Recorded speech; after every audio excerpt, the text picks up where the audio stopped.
Personal story segment tonight. One of the members of the Permanent Select Committee on Intelligence in the House is Congresswoman Michele Bachmann. She's retiring this year, but stopped by to pay us a visit before she goes. ISIS, when did you know that it was a threat? Exactly when? We had heard about it almost 2 years ago, about the group. And then we watched the hoofbeats get louder and louder, and we saw the up-tempo.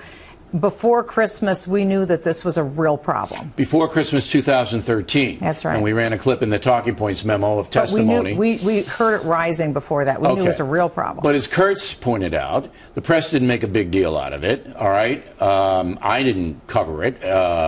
You know, when you have obscure hearings where an assistant deputy secretary of state comes, we don't usually cover that. But the president is saying now, look, I didn't know. I mean, in my intel, people didn't tell me. Is that possible? No, it's absolutely impossible. Okay, let me stop you right there. It's either incredible or derelict. All right. So he says this, all right, and you're at home watching this, and you go, what is well, my jaw drops, and I said, that's absolutely not true.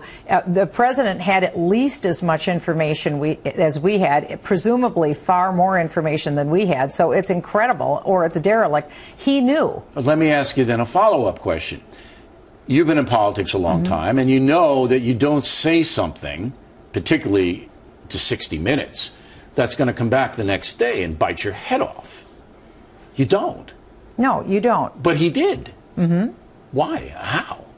Well, I can't explain why the president did it. All I know is they've lived in this fantasy world where they pulled all the troops out of Iraq. They kept protesting over and over that they had al-Qaeda on the run, that they decimated al-Qaeda. They couldn't take the fact that reality didn't match up with their fantasy. I think there's something true to that, but I think that the president did believe that, you know, everything was okay when he said it, but he was absolutely derelict in following up and seeing threats that were developing, which is the hallmark of a visionary.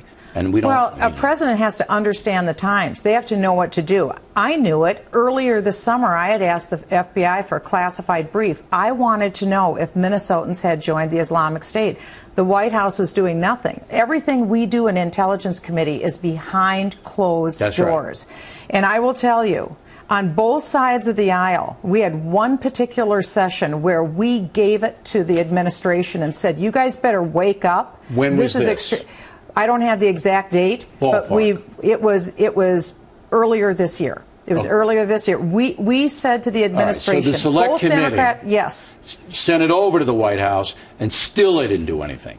Okay, I we told them to wake up. It's on his resume. We said this is very serious. It's on the president's resume, and it's not going to get off. And nobody's buying that it was the intel that screwed it up. No, it wasn't intel. I got to go after Minnesota now. I have to. You know, I like Minnesota. You know, I've been there many times. State. Rainy Lake up in the Boundary Waters, terrific place. That's where we used to go vacation and catch fish. It's a beautiful place. But Al Franken is inexplicable. You know, it looks like he's going to win re-election. This is a man who's voted 100% for every single Obama policy, even though the Obama presidency now looks like it's a failed presidency. How can Minnesotans re-elect this kind of an individual?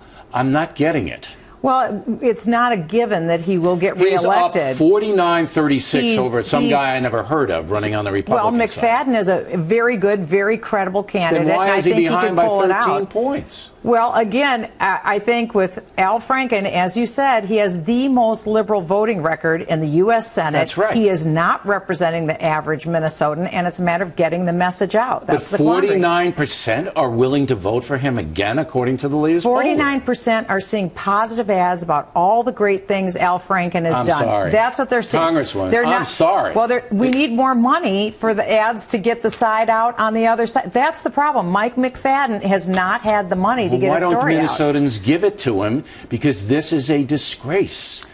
It's a disgrace. I'm with you, but again, it's all about economics. Right. If we can get that message out, if we can tell the truth about Al Franken, he won't be reelected. I don't do election politics like this, but I'll tell you what, if that Franken is reelected, Minnesota will never live it down. Remember, Minnesota was the only state. Minnesota was the only state out of 50 that did not have the good sense to vote for Ronald Reagan. That tells you something. All right. Congresswoman, thanks. Good luck. Good to see you. We appreciate it. When we come right back.